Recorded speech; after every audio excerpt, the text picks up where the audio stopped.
일반 사람들은 잘 모르는데 오스카 와일드라는 사람이 지은 책에 지옥 단편이라는 소설이 있습니다. 영국의 작가인데요. 영국 사람한테는 대단히 알려져 있는 분입니다. 이 지옥 단편. 이 내용은 뭐냐면 예수님이 병을 다 고쳐주시고 은혜를 베풀어 주셨는데 이후에 이 사람들의 삶은 어떻게 사는 것인가?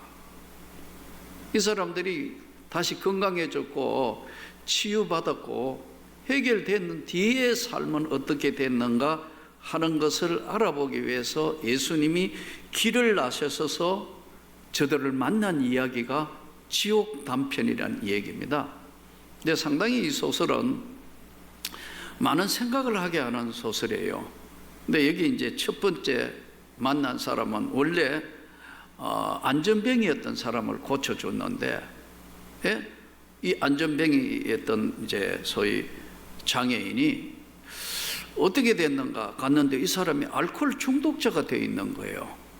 왜 알코올 중독자가 됐냐 하니까 이 알코올 중독자로 되어 있는 이 사람이 절름발이 있고 장애인이 있을 때는 그 사람 하는 얘기가 전에는요, 예수님 손만 내밀면 얻어먹을 수 있고 뭐 다 해결이 된대.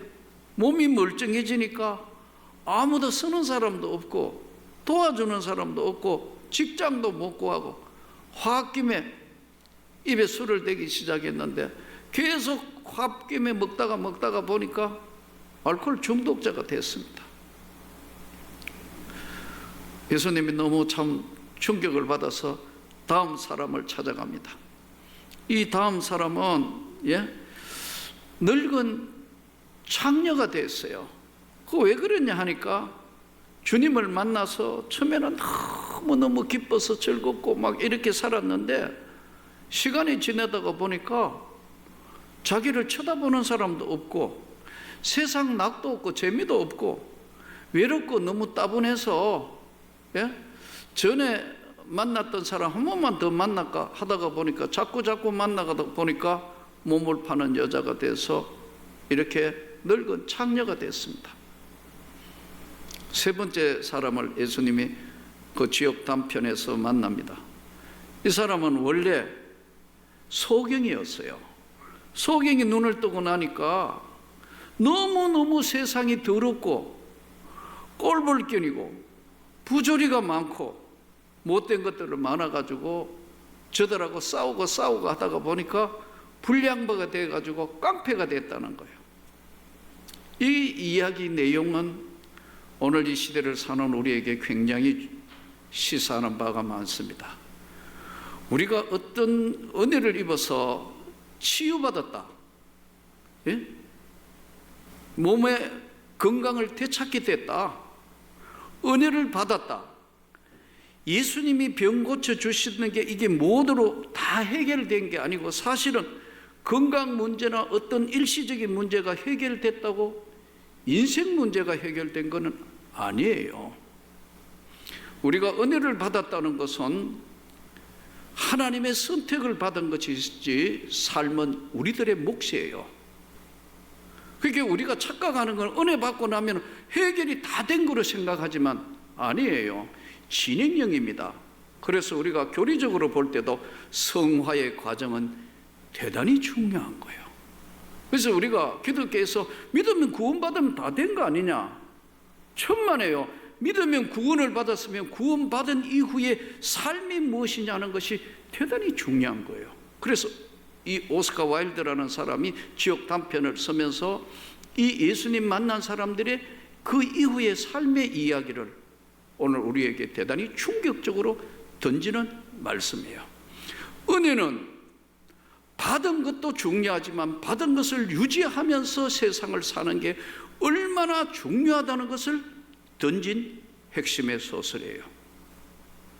오늘의 이 본문은 우리가 잘 아는 본문인데 예수님이 너희 중에 누가 친구가 있는데 이 친구가 밤중에 찾아와가지고 친구 집에 찾아와가지고 내 친구가 누가 왔는데 여행하다가 왔는데 먹을 게 없다. 우리 집에 왔는데 너희 집에 먹을 거 있으니까 떡 3덩이만 좀 너희 집에서 좀 구워다오. 이렇게 이야기를 한다는 거예요. 근데 이 시간이 언제냐 하면 밤중이라는 거예요. 밤중에는 잠을 자야 되잖아요. 아주 늦은 시간에 지금 애들하고 다 잠자리에 누웠는데 와가지고, 예? 야, 친구야, 좀 떡 3덩이만 좀 주라. 내 사랑하는 또 아는 친구가 왔는데, 여행 중에 왔는데 줄 게 없다. 그러면 어떻게 하겠느냐? 그가 대답하되, 나를 괴롭게 하지 말라. 지금 문도 이미 닫았고 침실에 누웠는데 아이들하고 너한테 줄 수가 없다 하겠나? 왜냐하면 내가 너희에게 이르노니 친구 때문에 A상 친구가 왔는데 A상 또는 아니면은 뭐 체면상 없다 이렇게 할 수는 있겠지만, 이 친구는 안 주면 절대로 안 될 만큼 계속 문을 두드린다. 계속 강청하여 내가 너에게 말하노니 비록 벗됨으로 인하여 일어나서 주지 아니할지라도 그 강청함을 인하여 일어나 그 요구대로 주리라. 왜냐하면 줄 때까지 계속 문 두드리니까, 야, 줘, 안 돼, 빨리 지금 굶어 죽어. 그러니까 빨리 줘야 돼. 계속 문을 두드리면 체면상 주느니 안 된다 이런 말을 할 수가 없지 않냐. 왜냐하면 계속 문을 두드리니까 그 강청함으로 그 요구를 들어주지 않겠냐. 내가 너희에게 이르노니 구해라, 그럼 주실 거고, 찾아라, 그럼 찾을 거고, 계속 지금 오늘 말씀대로 두드리라, 그러면 너희에게 열릴 것이니 구하는 이마다 받을 거고 찾는 이가 찾아낼 것이고 두드리는 이에게 열릴 것이니라. 그러면서 너희 중에 친아버지가 자식이 아빠 내가 생선을 먹고 싶어요, 고등어를 먹고 싶어요, 예? 내가 진짜 생선이 너무너무 먹고 싶습니다 하는데, 예? 생선을 달라는데 놀라 뒤로 넘어지도록 뱀 줄 사람이 있겠냐? 뱀은 놀래잖아요. 예? 예전에 어떤 사람 뱀에 놀란 사람, 나 한번 그런 사람 봤는데, 뱀에 놀란 사람 아름다운 숲으로만 들어가려 해도 얼굴이 싹 바뀌면서 뱀 없어요 그것만 물어요. 여러분 한번 놀래면 이게 트라우마가 생기기 때문에 그렇거든요. 뱀 없느냐 그거부터 물어요. 아름다운 뭐 숲과 이게 즐길 이런 여유가 하나도 없는 거예요. 보세요. 너희 육신의 아버지가 아들이 아빠 나 생선이 먹고 싶어 하는데 놀래도록 뱀 줄 아빠가 있냐? 알을 달라 하겠다. 알을 뭐 계란일 수도 있고 또는 뭐 메추라기 알일 수도 있고 알을 달라 하는데, 정갈, 사막에 가면 이 정갈이 똘똘 말리면 이렇게 굉장히 동그란 형태로 있는데, 정갈도 독이 있잖아요. 정갈을 줄 너의 친아버지가 있겠냐? 하물며 너가 그렇게 지금까지 믿고 온 하나님이 악한 자라도 그렇게 안 할 텐데, 너희 친아버지는 절대 그럴 사람도 아니지만 악한 사람도 어지간한 사람도 그래는 안 할 텐데, 항차 하나님께서 구하는 자에게 성령을 주시지 않겠냐? 좋은 것을 주시지 않겠냐? 예수님이 이렇게 말씀합니다. 여기서 우리가 다시 한번 오늘 이 한 해를 돌아보면서 생각해 볼 점은, 진짜 구해야 된다. 다 기도하지만 진짜 구해야 되고, 어려우면 진짜 찾아내야 되고, 힘들면 더 벗으로 인해서는 안 되지만 강청함으로 들어줄 수밖에 없지 않냐. 항차 너희 하늘 아버지가 주시지 않겠느냐. 누가복음 18장에도 과부와 재판관 이야기하며 불의한 재판관한테 가서도 계속 이야기하니까 귀찮으라도 들어주지 않겠느냐. 또 야고보서 1장 5절에 보면은 후히 주시고 꾸짖지 아니하는 하나님께 구해라. 그러면 주시리라. 우리가 일반적으로 생각하는 것은 한 번 은혜 받았으면 다 해결된 게 아니다는 것을 오늘 지옥 단편의 오스카 와일드라는 짧은 소설을 통해서 우리에게 주는 은혜는 끝까지 그것을 붙들고 귀한 줄 알고 잘 간직하는 자에게 진주예요. 진주를 돼지에게 던지지 말라는 거예요. 대부분 우리 기독교 교인들이 착각하는 것은 나도 86년대에 성령의 불을 받아 이 길을 걸어오면서 어찌러찌란 시기들도 많이 있었어요. 편해질라 하면 죽습니다, 여러분. 어떨 때는 고난이 눈물이고 눈물이 아픔이고, 목회도 이제 오랜 시간 하면서 전 세계에 나가서 집회도 하면서 보면서 내가 깨달은 게 한 가지 있어요. 목회라는 것은 주님의 눈물이 보여야 이게 진짜 목회자가 되는구나. 성도의 눈물이 보여야 이게 진짜 목회자가 되는구나. 긴 세월 이제 이 나이 돼서쯤에 터득했구나. 설교 잘하는 사람 목사님들 많이 봐요. 우리 부목사들부터 설교 다 들으면 진짜 저분이 주님의 눈물을 보고 있는 건가? 성도가 고통받으며 힘들고 어려운 가운데 세상 속에서 살면서 한 푼 두 푼 모은 것과 선교하고 이 피 같은 11조 드리면 하나님 앞에 하는 이 성도의 눈물이 보이는가? 이게 여러분 하나님의 은혜가 한 번 받은 거로 끝나는 게 아니고 잘 유지할수록 집중하고 간절한 열정이 없는 것을 지금 설명하는 거예요. 구한 거로 끝나버렸어요.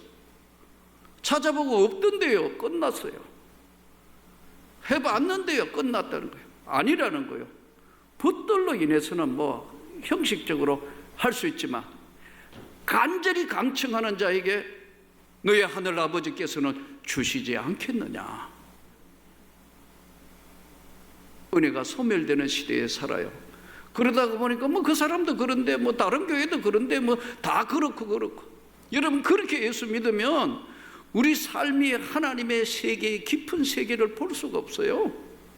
그 세계에 이 다음에 주님 앞에 섰을 때 너 했을 때 예 주님 대답할 자료가 없어요. 다 그렇게 했는데요. 다 그렇게 하는 넓은 길로 갔는데요.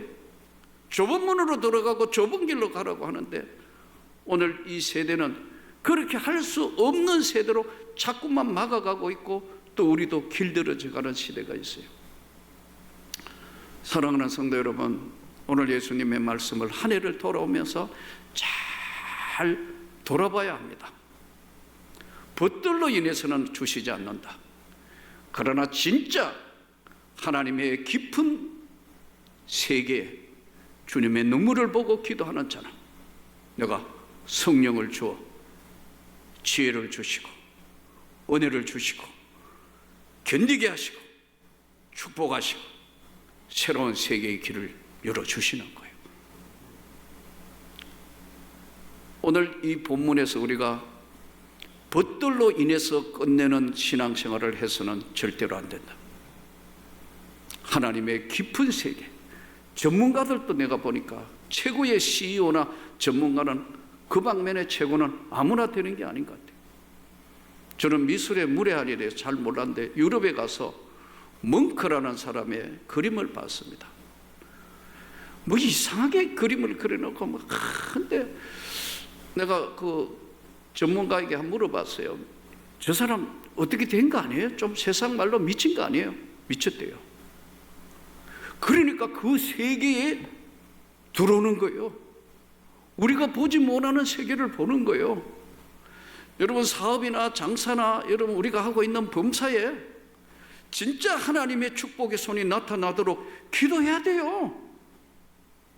근데 우리는 해봤어요. 뭐 이렇게 했어요. 저렇게 했어요. 다 끝나고 돼가지고 벗들로 인하여 하나님 앞에 구하는 자에게는 가장 좋은 것을 주시지 않겠냐.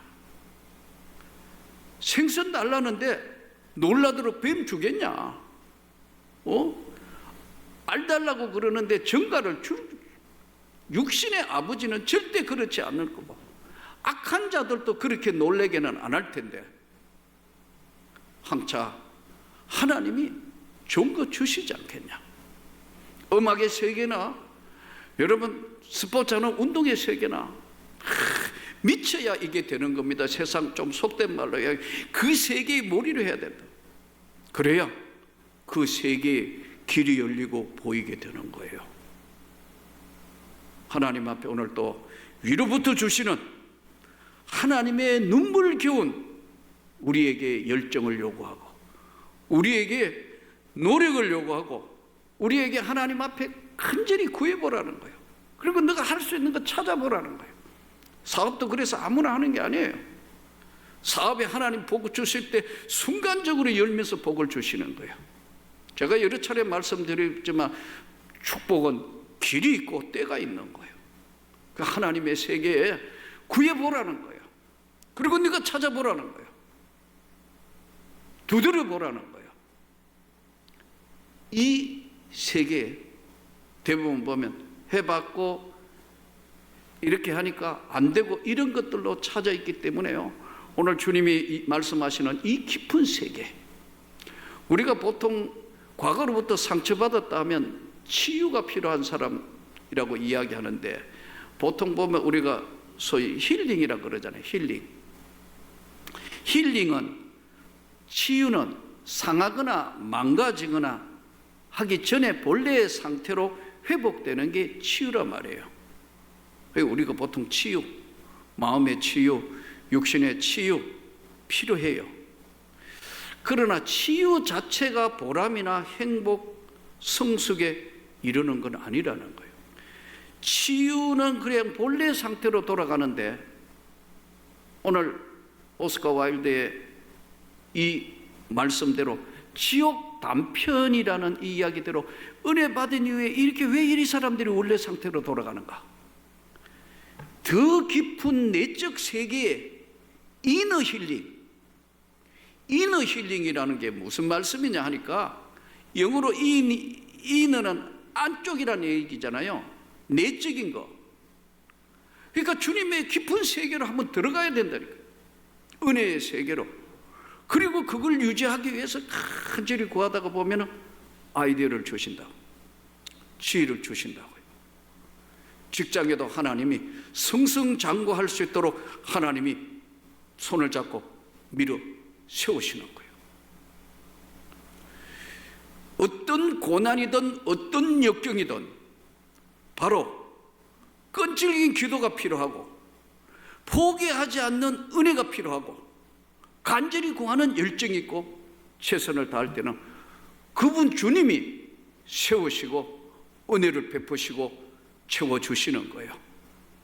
근데 이걸 경험하지 못하고 나니까 계속 평균 수준의 치유 상태로 끝난다니까. 인어해야 된다니까. 안으로, 예수 안으로, in Christ, 예수 안에 들어온 자에게 주시는 은혜의 성령을 지금 설명한다고. 좋은 것을 주시지 않겠냐. 이게 뭐냐면 하나님의 거대한 영적 은혜의 세계에 들어오면 그 세계에 열어주신다는 거예요. 어떤 면에서는 신앙생활이 영적 거대한 전쟁터와 같습니다. 여러분, 사실은 이 영적 전쟁은 그냥 되는 게 아니에요. 조금만 방심하면 무너지는 거 아니에요. 지금 오늘 원래 상태로 돌아가기는 쉽다고요. 고민이 많아요. 저는 보니까 이 큰일 났는데 다른 교회는 이래 하는데 난 다른 교회는 모르겠어요. 살아남아야 된다. 영적으로 은혜의 세계를 지켜야 된다. 이게 한번 삐끄덕하면요 이런 한순간에 은혜의 세계에서 다시 날카로운 최고의 영적 세계로는 못 올라와요. 예수 이름으로 능력으로 치유의 역사가 나타나고 예수 이름으로 하나님의 권세가 나타나게 하려면은요 정말 구하고 찾고 여러분들이 이 어려운 온라인 시대에도 살아있어야 되는 거예요. 살아있기 위한 몸부림과 열정이 있어야 되는 거예요. 그게 없어서 시간 지내면은 우리가 난 평신도 생활을 오래 해봤기 때문에 이렇게 가면 다 이제 믿음에서 다 미끄러지는 거예요. 처음에는 본인이 모른다고 점점 미끄러지는 거예요.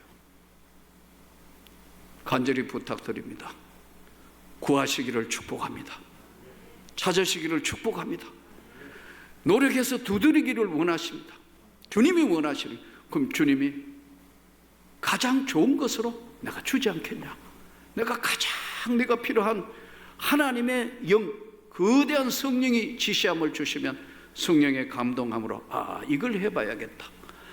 이건 이렇게 하나님이 만들어 가시는구나. 성령이 깨닫게 하시고 역사하시고 치유하시고 해결하시고 능력을 부어주시는 거예요. 이 영적 싸움에는 여러분 밀고 밀리고가 싸움이란 게 뭐예요? 전쟁이에요? 밀리고 밀고 하는 거 아니에요.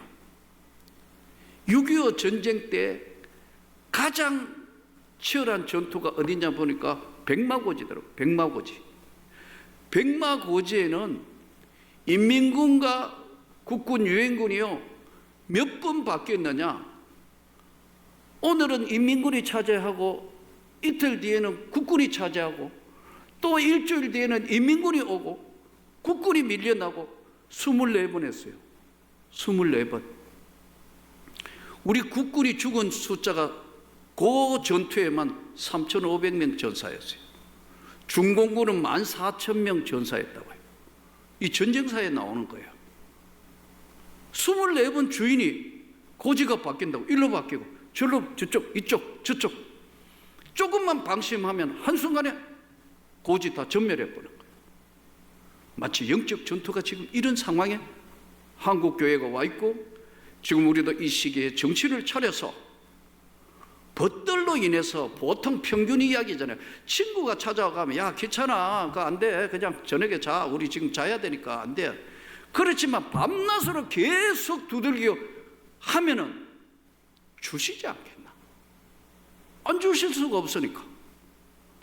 이 거대한 하나님의 영적 세계에 우리가 다시 붙들리지 않으면은 다음 이게 코로나가 다 끝나고 난 뒤에 하나님의 역사를 이루어간다. 이미 우리의 은혜나 성령의 거대한 세계의 능력으로부터 이미 우리는 무너진 상태이기 때문에 정말 이 한국교회는 걱정돼요.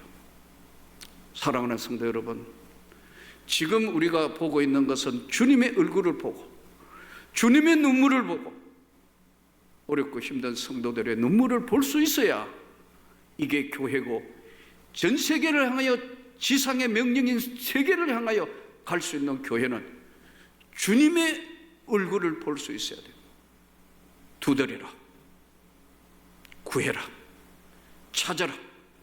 오늘 주님의 말씀을 다시 한번 깊이 새기면서 다시 돌아보고 새로운 한 해에는 주님의 역사가 이 나라에나 우리 한국교회나 사랑하는 성도 여러분 모두에게 진심으로 하나님의 구한 성령이 이 나라를 덮고 한국교회를 우리 교회를 세우시는 놀라운 역사가 여러분 가정에 함께 하시는 역사가 사업과 모든 일에 함께 하시는 역사가 일어나기를 축복합니다.